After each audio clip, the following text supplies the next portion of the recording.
धनबाद में कोयले के काली कमाई को लेकर वर्चस्व को लेकर गोलीबारी आम हो गई है और ऐसे में जब कोयले की काली कमाई को एक दूसरे को हड़पने की बात हो तो लाठी डंडे ही नहीं बल्कि गोलियां भी चलती हैं।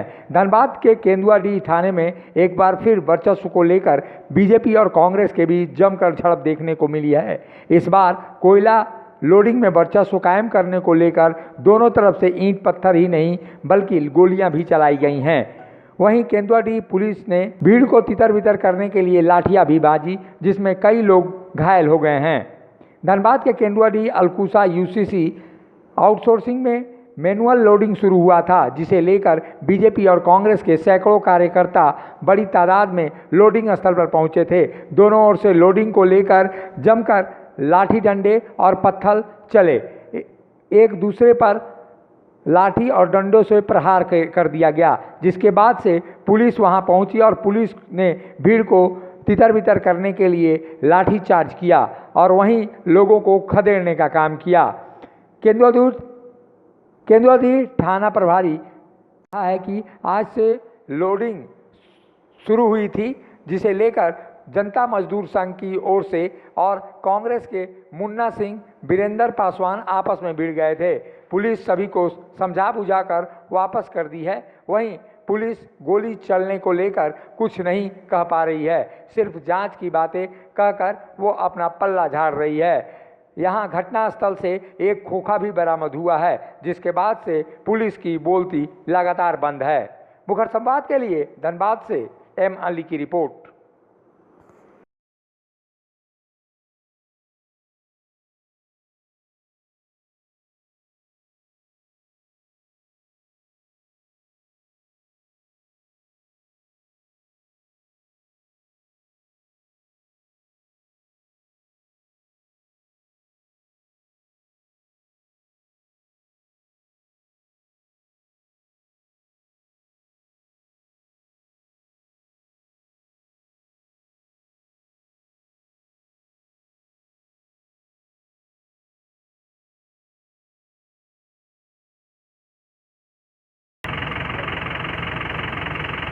अलकुसा कोलडम्प में आज डीओ होल्डर्स का गाड़ी लगने वाला था, ट्रक लोडिंग के लिए।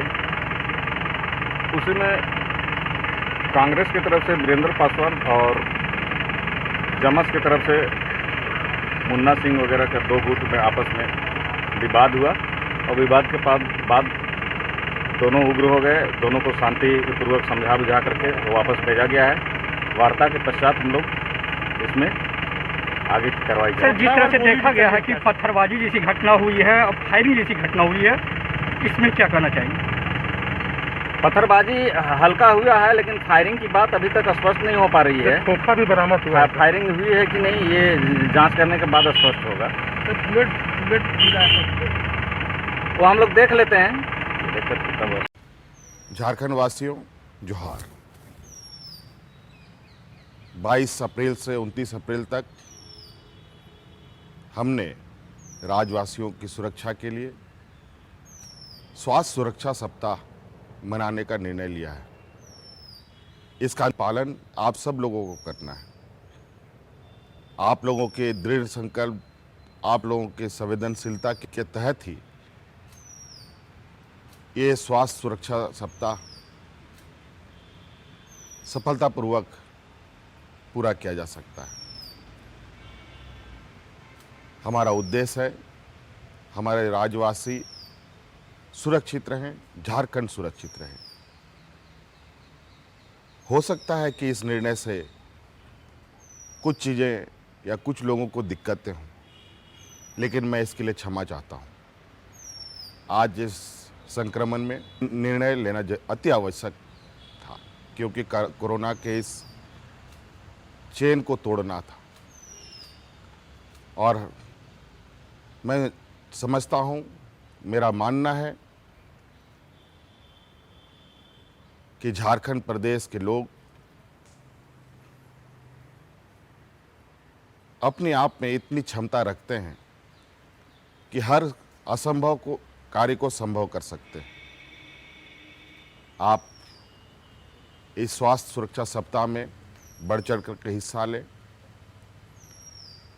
और मुझे इससे पूरा उम्मीद है कि झारखंड में जो कोरोना का संक्रमण है उसकी गति में कमी आएगी। आप घरों से बेवजह ना निकलें। आज हर संभव हमें मुंह ढक करके रखना है, बेवजह समूह में नहीं रहना है।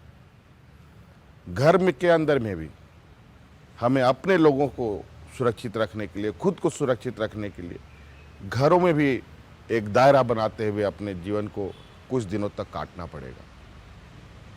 तभी हम इस संक्रमण को रोकने में कामयाब होंगे। इसलिए इस सुरक्षा सप्ताह में आपका भरपूर सहयोग की हमें उम्मीद है। मैं झारखंड के सभी नागरिकों से ये अपील करना चाहता हूँ कि अगले वर्ष जैसा लॉकडाउन लगा था और कोरोना चेन को ख़त्म करने में मदद किए थे, उसी प्रकार चूँकि ये संक्रमण बीमारी है कोरोना, एक दूसरे लोगों से फैलने की संभावना रहती है।